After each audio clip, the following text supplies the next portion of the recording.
আমাদের দেশের অনেক গুরুত্বপূর্ণ মানুষদেরকে দিয়ে দেখেছি বিভিন্ন অ্যাম্বাসিতে গিয়ে অ্যাম্বাসেডারের সাথে একটা ছবি তুলে ফেসবুকে পোস্ট দেবার চেষ্টা করেন। আমেরিকাতে ভিসা পেয়েছেন, সেখানে যেতে পারলে তারা সম্মানিত বোধ করেন। তারা ইংলিশ মিডিয়াম স্কুলে বাচ্চাদেরকে পড়াচ্ছেন, সেজন্য তারা সম্মানিত বোধ করেন। তাদের ছেলে মেয়েটা লন্ডনে পড়তে গেছে, আমেরিকাতে পড়তে গেছে, এটা আবার তারা পার্টি করে জানান দেন। তারা চুরি করার টাকাটা লর্ড ক্লাইভের মতো লন্ডনে আমেরিকাতে পাচার করেন, এটার ভিতরে তারা সম্মানিত বোধ করেন। তো বাংলাদেশের মানুষের শুধু ধর্ম নিয়ে না, তার জন্মটাই হচ্ছে একটা হীনমন্যতার জন্ম হয়েছে। সে সব কিছুর ভিতরে সে নিজের মধ্যে হীনমন্যতা খুঁজে পায়। বাংলাদেশের অনেকের মধ্যে আইডেন্টিটি ক্রাইসিস রয়েছে। তারা ধর্মনিরপেক্ষতার নামে ধর্মহীনতা এবং ইসলামের বিপক্ষে কাজ করেন। এ বিষয়ে আপনার মন্তব্য কী? এটা সত্য, বাংলাদেশে এই যে ইনফিরিটি কমপ্লেক্সে ভোগার কালচার শুধু ধর্ম নিয়ে না, সব কিছু নিয়ে। বাংলাদেশি হিসেবে দেখবেন, আপনি গায়ের রং নিয়ে দেখবেন, একটা সাদা মানুষের সাথে একটা ছবি তুলতে পারলে আমাদের দেশের মানুষ অনেক সম্মানিত বোধ করেন। আমাদের দেশের অনেক গুরুত্বপূর্ণ মানুষদেরকে দিয়ে দেখেছি বিভিন্ন অ্যাম্বাসিতে গিয়ে অ্যাম্বাসেডারের সাথে একটা ছবি তুলে ফেসবুকে পোস্ট দেবার চেষ্টা করেন। আমেরিকাতে ভিসা পেয়েছেন, সেখানে যেতে পারলে তারা সম্মানিত বোধ করেন। তারা ইংলিশ মিডিয়াম স্কুলে বাচ্চাদেরকে পড়াচ্ছেন, সেজন্য তারা সম্মানিত বোধ করেন। তাদের ছেলে মেয়েটা লন্ডনে পড়তে গেছে, আমেরিকাতে পড়তে গেছে, এটা আবার তারা পার্টি করে জানান দেন। তারা চুরি করার টাকাটা লর্ড ক্লাইভের মতো লন্ডনে আমেরিকাতে পাচার করেন, এটার ভিতরে তারা সম্মানিত বোধ করেন। তো বাংলাদেশের মানুষের শুধু ধর্ম নিয়ে না, তার জন্মটাই হচ্ছে একটা হীনমন্যতার জন্ম হয়েছে। সে সব কিছুর ভিতরে সে নিজের মধ্যে হীনমন্যতা খুঁজে পায়। সংকটটা কোথায়? সংকটটা হচ্ছে আমাদের শিক্ষা ব্যবস্থা। আমাদের শিক্ষা ব্যবস্থাতে কোনোদিন আমাদেরকে সম্মান, মর্যাদা বোধ শেখানো হয়নি, যে কিভাবে আমি আমার মর্যাদা নিয়ে দেশে এবং বিদেশে চলতে পারবো। দ্বিতীয়ত হচ্ছে শিক্ষার মধ্য দিয়ে যোগ্যতা এবং দক্ষতা বাড়ানোর যে জায়গাটা থাকে, সেটা কখনো আমাদের ডেভেলপ করে নাই। মানুষের ভিতরে কনফিডেন্স আসে কখন? যখন সে কাজ জানে, যখন সে ভাষা জানে, যখন সে তথ্য প্রযুক্তি জানবে, যখন সে দুনিয়াতে চলে ফিরে খেয়ে আসতে পারবে, তখন তার ভিতরে আস্থা তৈরি হয়, কনফিডেন্স তৈরি হয়। আমাদের দেশের মানুষের ভিতরে এই কনফিডেন্সটা কখনো তৈরি করে নাই আমাদের শিক্ষা ব্যবস্থা এবং পরিবার। ইসলামের ব্যাপারে যে সংকট, এই সংকটটা তৈরি করেছে মেইনলি আমাদের বামপন্থী রাজনীতিবিদরা। 50-এর দশক থেকে শুরু করে যে মুসলিম লীগ এবং পাকিস্তান বিরোধী যে শ্রেণীটা কমিউনিস্ট আন্দোলনের মধ্য দিয়ে ডেভেলপ করেছে আমাদের 50, 60, 70 এবং 80-এর দশকে, এই জেনারেশনটা পাকিস্তানকে ঘৃণা করার জায়গাতে রাজনীতি করতে গিয়ে, পাকিস্তান আন্দোলনকে প্রশ্নবিদ্ধ করতে গিয়ে যেটা করেছে, তারা সাপলি মুসলমানের ছেলেমেয়ের মধ্যে একটা ইসলাম বিদ্বেষী মনোভাব তৈরি করেছে। এবং এই জন্য যারা দেখবেন ছাত্র ইউনিয়নের রাজনীতি করেছে অথবা যে কোনো কমিউনিস্ট পার্টির রাজনীতি করেছে, মুসলমান কিন্তু সে ইসলামের নাম নিতে তার লজ্জা লাগে, ইসলাম ধর্মের আচার অনুষ্ঠান নিয়ে কথা বলতে তার লজ্জা লাগে, কিন্তু হিন্দুদের পুজোয় যেতে তার লজ্জা লাগে না। খ্রিশ্চানদের ক্রিসমাস ট্রি সাজায় ছবি দিতে সে কমফোর্টেবল ফিল করে। সে অন্য ধর্মের অনুসর্গকে প্রেজ করতে তার গায়ে লাগে না। সে শিখদের টেম্পলে যাবে, তারপরে গির্জায় যাবে, এটা কোনো সমস্যা নাই। কিন্তু প্রশ্ন হচ্ছে যে মুসলমানদেরটা নিয়ে আপনাদের এত চুলকানি কেন? এর মানে হচ্ছে আমাদের এখানে যে কমিউনিস্ট আন্দোলনটা, বাম আন্দোলনটা ডেভেলপ করেছে, এটা ডেভেলপ করেছে কলকাতার চোখ দিয়ে ডেভেলপ করেছে। কারণ এর গুরুরা ছিল সবাই কলকাতার ব্রাহ্মণ জমিদার পরিবারের সন্তান, কিন্তু জমিদারি হারায় ফেলছে, যাদের জমিদারি ছিল বাংলাদেশে। পাকিস্তান আন্দোলন হওয়ার পরে যেটা হয়েছে, সাকসেসফুলি এই জমিদারি প্রথা বাতিল হয়ে গেছে, এই জমিগুলো গরিব প্রজাদেরকে দিয়ে দেওয়া হয়েছে, তাদের তালুকদারি চলে গেছে। এই কারণে যে পাকিস্তান বিদ্বেষ, মুসলিম লীগ বিদ্বেষ, কৃষক প্রজা পার্টি বিদ্বেষ, তারপর নবাব সলিমুল্লাহ এবং শেরে বাংলা বিদ্বেষ, এই বিদ্বেষটা কালেকটিভলি একটা ইসলাম বিদ্বেষে পরিণত হয়েছে এই প্রকল্পে।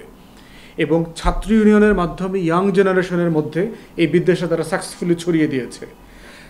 হিন্দুদের সমস্যা সুবিধাটা যেটা হচ্ছে, একজন লোক নাস্তিক হয়ে হিন্দু থাকতে পারে কালচারালি, সে পুজোয় যাবে, ধুতি পরবে, অথবা ধরেন সে শ্রাদ্ধ করবে, এগুলো করবে কালচারালি। একজন মুসলমান তো আবার সেকুলার হয়ে মুসলমান থাকতে পারে না, তাকে ইদার নাস্তিক হয়ে যেতে হবে অথবা মুসলমান থাকতে হবে। এই সংকটটাও ইসলাম ঘরে জন্ম নেওয়া, মুসলমানদের ঘরে জন্ম নেওয়া ছেলে মেয়েদের মধ্যে একটা হীনমন্যতা বোধ তৈরি করেছে। তৃতীয় কারণ যেটা এটার মধ্যে আছে সেটা হচ্ছে যে আপনার বাংলাদেশে আমরা যারা বড় হয়েছি ছোটবেলা থেকে আমাদেরকে এখানে ইসলাম শেখানোর কোনো ভালো প্রতিষ্ঠান ছিল না। সর্বোচ্চ হয়েছে আমরা ছোটবেলায় কি আমরা মক্তবে গিয়েছি, মক্তবে গিয়ে আলিফ বা তাসা পড়া শিখেছি। আমাদের ছোটবেলায় পড়বার মতো বই তেমন ছিল না, আমাদের বাবা মাদের জেনারেশন তো আরও ছিল না। তো একটা মানুষ ইসলাম সম্পর্কে জানার সুযোগ পাবে কোত্থেকে? তাহলে আমরা সুযোগ পেয়েছি কোথায়? মক্তবে।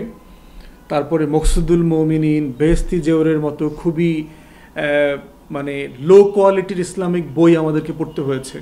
খুব সিরিয়াস ইসলামিক বই কখনো এটা এখানে ছিল না, মানুষ যে মুসলমান হবে জানবে। এই জন্য ইসলাম জানার ক্ষেত্রে যথেষ্ট দুর্বলতা এই জাতির ভিতরে বরাবরই ছিল। আমরা যদি হাজি শরীয়তুল্লাহর আন্দোলনের দিকে ফেরত যাই, যে ফারায়েজি আন্দোলন করেছেন, উনি যখন মক্কাতে ছিলেন, মক্কা থেকে ফিরে এসে দেখলেন যে মুসলমানদের এত দুরবস্থা কেন। উনি কিন্তু তখন এই ফারায়েজি আন্দোলনটা শুরু করেছেন যে মুসলমানদেরকে ন্যূনতম ফরজ ওয়াজিবগুলো শেখানো দরকার। কিন্তু এটার পাশাপাশি উনি আবার ব্রিটিশ বিরোধী আন্দোলনও করেছেন। চতুর্থত, আমাদের এই হীনমন্যতার পিছনে ব্রিটিশ ঔপনিবেশিক শাসন জড়িত আছে। লম্বা সময় যখন আপনি দাসত্বের মধ্যে থাকবেন, প্রজা হয়ে থাকবেন, তখন স্বাধীনভাবে কোনো কিছু শেখা, প্রকাশ করা, সেটার অংশীদার হওয়ার জায়গায় যথেষ্ট ঘাটতি হয়ে যায়। তো সেই ঔপনিবেশিক শাসন, আমাদের দেশ স্বাধীন হয়েছে দুইবার, 47-এ 71-এ, কিন্তু আমাদের যদি আইন কাঠামো দেখেন, আমাদের সংবিধান দেখেন, আমাদের রাষ্ট্রের প্রতিষ্ঠানগুলো দেখেন, প্রত্যেকটা দেখবেন এখনও ব্রিটিশ আমলের সিস্টেমে চলছে। এবং 200 বছর আগের ব্রিটিশও কিন্তু ঠিক ওইভাবে এখন আর চলে না, কিন্তু আমরা ব্রিটিশেরটা 200 বছর আগেরটা ফলো করছি, তার 2024 সালেরটাও ফলো করছি না।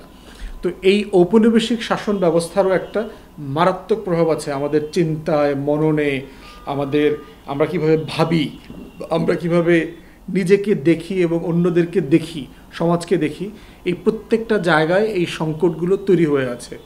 এবং এটাই একটা রাষ্ট্রের নতুন বিনির্মাণের কারণ হয়ে দাঁড়িয়েছে। কারণ বাংলাদেশ রাষ্ট্রে যে এসেনশিয়াল আইডেন্টিটি লার্জলি হচ্ছে 90% বাঙালি মুসলমান, 10% মাইনরিটি আছে।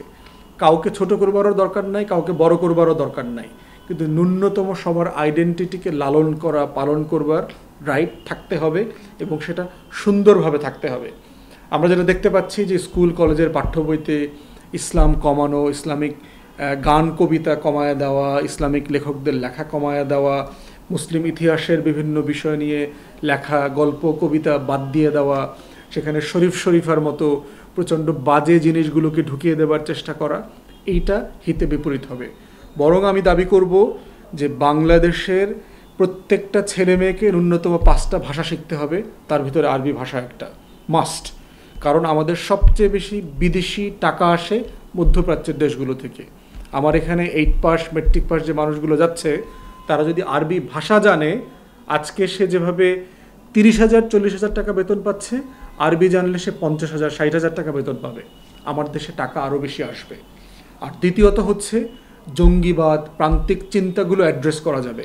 তাই আরবি শেখাতে হবে, ইসলামিক স্টাডিজ শেখাতে হবে, 200 থেকে 300 নাম্বার বাড়িয়ে দেওয়া হইলেও।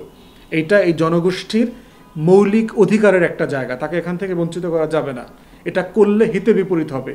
তখন ইন্টারনেট থেকে শিখবে।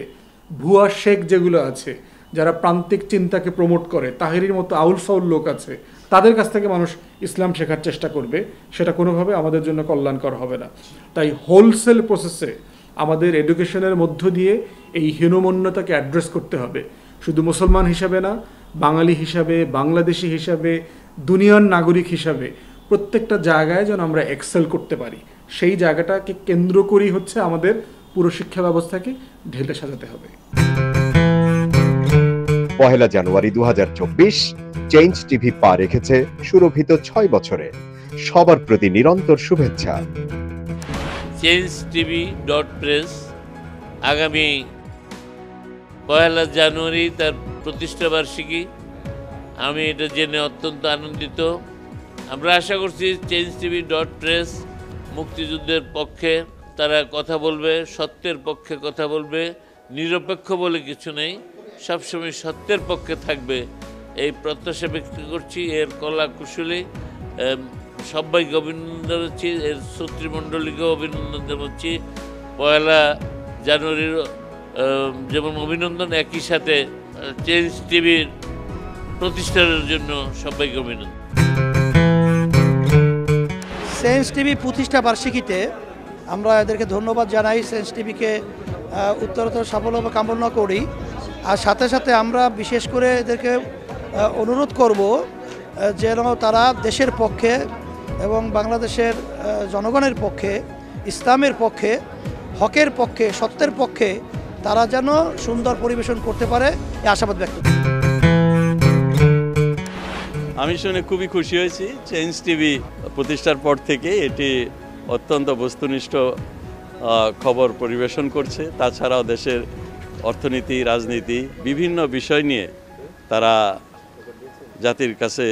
জাতির সামনে বিভিন্ন তথ্য তুলে ধরে। আমি মনে করি বাংলাদেশকে আরও উন্নত বিকশিত করার জন্য চেঞ্জ টিভি আরও অবদান রাখবে এবং বাংলাদেশে একটা অন্যতম গুরুত্বপূর্ণ একটা মিডিয়া হিসেবে প্রতিষ্ঠা লাভ করবে।